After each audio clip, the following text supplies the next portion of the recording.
Oduu BBC Afaan Oromoo. Akka moltan dhaggeeffattoota keenya sagantaa raadiyoo BBC Afaan Oromoo Jimaata galgalaa amma eegaleera. Kan siniif dhiyeessu ani Firaafoolii Dhugaasaadha. Sagantaa keenya har'aan waa'ee dargaggoo sababa hojjaa isaan jireenyatti cimee Yeroo keenan kana wal qabatee uffata argachuun illee baay'ee natti ulfaataa kanneen akka surree kophee maal inni guddaan kan rakkisu kopheedha 54dha lakkoofsa inni keewwadhu. To'annoo TPLF jalaa erga ba'ee haalli nageenyaa godina addaa saba Oromoo naannoo Amaaraa maal fakkaata? Godina Booranaatti namoonni 4 akkamiin boolla seenanii lubbuun isaanii darbe? Addi gurbaa xiqqaallee siibdee dhuftee ni seentee namni lama kabiraallee dhufee seenee reeffuun baasuuf yoo seenan achumaan ukkaanfamanii du'anii jechuudha. Qophii gartuun kubbaa miilaa Itoophiyaa waancaa Afrikaaf gochaa jiruu fi odeessaalee gaggabaabaa addunyaa qabannee jirra. Hanga xumuraatti waliin tura. Sababa koronaa vaayirasiitiin waancaan Afrikaa 33ffaa waggaa tokkoon barfatee ture torban tokko booda amajjii tokko magaalaa guddittii Kaameruun Yaawundee keessatti ni eegala. Itoophiyaan ramaddii A keessatti Kaameruun, Burkina Faso fi Cape Verde waliin ramadamteetti. Gareen Itoophiyaa Waaliyaa tapha isaanii jalqabaas amajjii tokko Cape Verde waliin ni taasisu. Hogganaan Federeeshinii Kubbaa Miilaa Itoophiyaa Obbo Baharuu Xilaa'uun qophiin maal akka fakkaatu akkanaan BBC'tti himaniiru. ከሳውዲ አረቢያ እግር ኳስ ፌዴሬሽን ጋር ንግግሮች ነበሩ ሙሉ ወጫችንን ሸፍነው እነሱ ደግሞ ጀልቀበረተ ፌዴሬሽን ኩባ ሚላ ሳውዲ ወሊን መሪያቸውን ኢሳን ባሲ ጉቱ ደንዳኒ አችት ጋሬን ኬኛ ኮፒ አካታስ ጎቹ ቱሬ ታውስ ገሩ ሰበበ ወይራራ ኮቪድ ኢረዴቢውን በበለቴፍ ሳውዲን ዶርኪ ኢመለ ብዮት ሄዱረ ኬሴ ቱርተ ኬሳ ቶኮ ኢትዮጵያ ከናፍ አችት ኮፒ ታሱ ካሮረ ቱሬን ያፌ amma taphattoonni keenya achuma bakka dorgommiin itti gaggeeffamu Yaawundee keessatti qophii taasisaa jiru. Dursanii achi deemuun isaanii kun haala qilleensaa jiru akka itti baraniifis ni gargaara. Egaa nuti waancaa Afrikaa kanarratti galmi keenya jalqabaa dorgommii ramaddii keenya darbuudha. Kanarra kan darbe ammoo gama dippiloomaasii ispoortiin biyya keenya gaariitti hawaasa addunyaatti beeksisuudha. Taphattoonnis deeggartoonnis akka ambaasaaddarota biyya keenyaatti tajaajilu. Odeeffannoo amma qabnuun Kaameruun keessa lammiileen Itoophiyaa 20 ta'an ni jiru. Itoophiyaa irraas ammoo deeggartoonni 500 ta'an garasitti imaluuf qophiirra jiru. Kanas ammoo qindeessinee gara sanatti ni imalla. Dorgommicha ooyisnee argamuus ni feena. Tokkummaa Itoophiyaa fi waan hunda agarsiisuu ni feena. Dorgommii kanarratti taphattoota deeggartootaa fi waan biroof baasii birrii miiliyoona 51 mootummaa gaafannee birrii miiliyoona 35 nuuf heeyyamame isaan socho'aa jirra. አድቆልን በዛ ነው እንግዲህ እየተንቀሳቀሰን ነው የምንገኘው.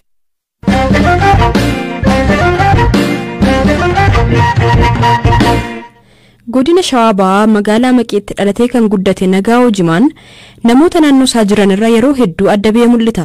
Kunis sababa dheerina hojjaa isaatiinidha. Umurii ganna 24tti hojjaan isaa meetira 2.25 akka ga'eeru hima. Nagaa'oon sababa dheerina isaa kanaan rakkoon adda addaa jireenya isaa keessatti akka uumame BBC'tti himeera. Hamzaa Huseentu dubbise. Jalqaba ani dheerachuu kan koo kanan bare naannoo bara 2005 ijoollee hiriyoota koo biraa baay'een dheeradhe meetira 1 fi saantimeetira 80 maalan range akkasuma osoo jedhuun baay'ee dabalaa dhufee jechuudha. Ergasii maaltu mudate maaltu ta'e jiruu kee irratti wanti jijjiirame maali? Namni tokko hawaasa keessa oolu keessatti namooti baay'een gaafa ati namoota irraa adda taatu ijji namaa gara waan saniitti deebi'a. Sababa kanaatiif inni saalfadheen bakka namni jiru nan dhiyeessan ture. Gadillee ba'ee ijoollee hiriyoota koo waliin ooluuf akkasumas immoo hawaasa keessa ooluuf jechoota garaagaraatitu jira waan ta'eef sababa kanaatiif jedhee lafa namni jiru dhiyeessan ture jechuudha. Maali sababni si saalfachiise? Ofitti amanamummaatu hin jirre malee wanti nama saalfachiisullee hin turre tureeyyuu jechi namaa tokko illee kan saayikoo namaa tokko jira. Sababa kanaafanii bakka namni jiru dhiyeessaa ture malee inni immoo dheerachuu rakkoo biraayyuuf keessan qabu. Sababa kanaan qormaatisitti ta'e maaltu jira? Hojii illee hojjechuu hin danda'u. Dheeruma keenan kana wal qabatee uffata argachuun illee baay'ee natti ulfaataa. Uffata kanneen akka surree kophee maal kan baay'een rakkisu jechuudha. Inni guddaan kan rakkisu kopheedha. Biyya keessaa takkumaayyuu argadhee beeku as hin jirus immoo 54dha lakkoofsa inni keewwadhu. Hiriyummaadhaan wal qabatee mee dhiibbaa asirratti uume jira? Tokko kan baqatanis jiru kan immoo natti dhiyaatanii na waliin dabarsan illee dhabamanii. Akkasuma immoo riyaa dubaraa hin qabu yeroo ammaa kana jechuudha. Immoo tokko jedhamee jedhee booda haadha manaa fuudhuun waan oolu miti. Taaksiidhaan gaafa imaltu rakkoo biraan kanaa wal qaqqabatan kan si mudatan jiruume. Taaksiin kunillee baay'ee na rakkisa. Na fe'ullee barbaanne baay'eetu jiru. Yeroo deemu garuu ani iddoo nama tokko miti iddoo nama lamaa qabadheen deema yeroo karaa deemu. Egaa iddoo nama lamaan kaffalaa. Dhumarratti hojjaan kee kan namoota kaaniirraa dheerachaa baay'ee caalaa wayita deemutti jijjiirraan amalaa sirratti mul'atee jira. Jijjiiranni jira. Dura yeroo inni jalqaba dheeradhu sana jechuudha.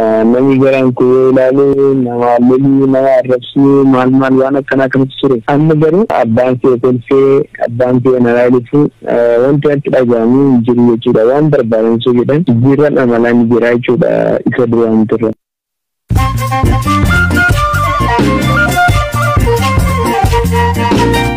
Dhaggeeffattoota keenya amma odeessaalee gaggabaaboon isinitti himaa. Pireezidaantoonni US fi Raashiyaa wayita bilbilaan dhimma Yuukireen mari'atanitti akkaan walitti dhaadataniiru. Pireezidaantiin Raashiyaa Vladimir Putin rakkoo Yuukireen ilaalchisee US qoqqobbii haaraa kan keessu yoo ta'e hariiroon US fi Raashiyaa guutummaatti adda cita yoo jedhan, Pireezidaantiin Baayiden ammoo US fi michoonni ishee dhimma weeraramuu Yuukireen irratti deebii quubsaa kennuuf qophii ta'uu himuun itti dhaadataniiru. UK keessatti baankiin Standard jedhamu sanbata darbee maamiltoota isaa 75 ta'aniif dogoggoraan yuuroo miliyoona 130 ta'uu hireera. Baankichi maallaqa kana kan erge akkaawuntiiwwan kan baankichaa hin taanetti ta'uun dhimmicha caalaatti kan hammeesse yoo ta'u, amma maallaqicha deebisachuuf baankichi tattaafachaa jira. Sudaan keessatti mootummaa mormuun hiriira ba'ame irratti tarkaanfii humnoota nageenyaan fudhatameen kamisa namoonni 4 ajjeefamuun dhaga'ame. Humni waraanaa biyyattii bulchaa jiru bu'ee mootummaan siviilii aangoo akka qabatu gaafachuun magaalota Sudaan garaagaraa keessatti mormiin erga gaggeeffamuu eegaleetii bubbuleera. Odeessa gaggaabaa har'aaf qixeeffanne kanuma.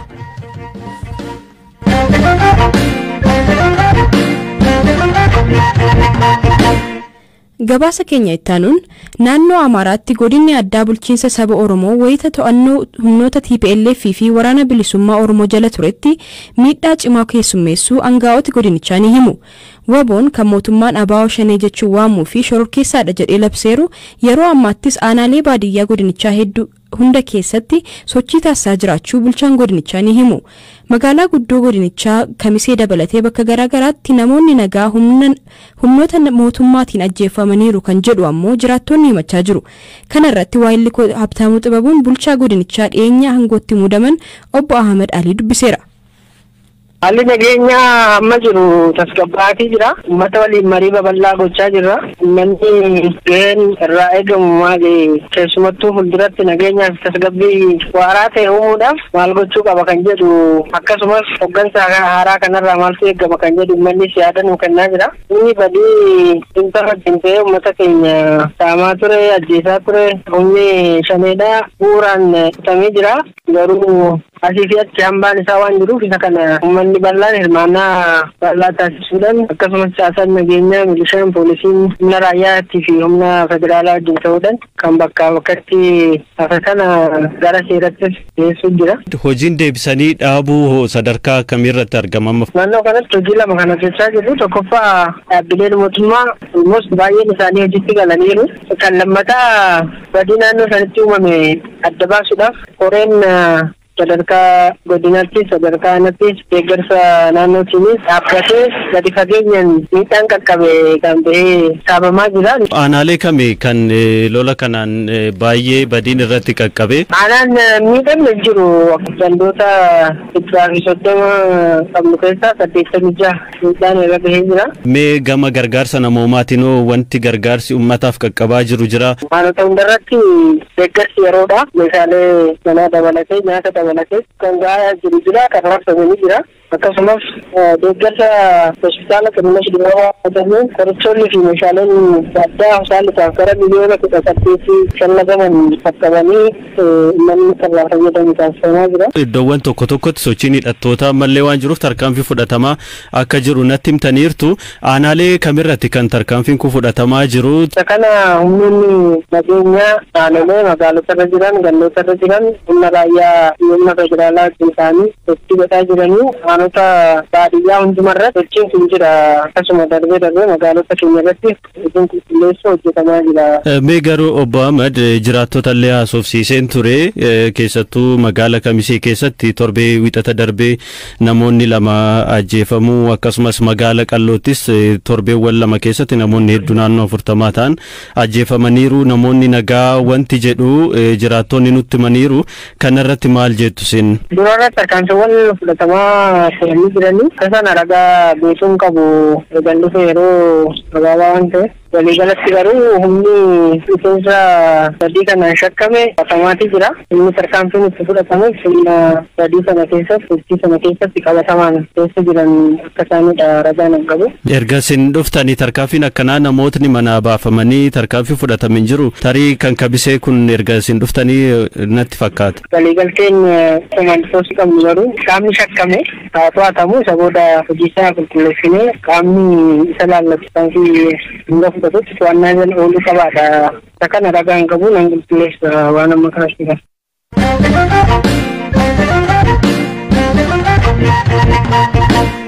Gabaasa keenya xumuraarra geenyeerraa godina Booranaa aanaa Diillootti guyyaa kaleessaa haadhaa fi daa'ima ishee dabalatee namoonni 4 boolla tokko seenanii lubbuun isaanii darbeera.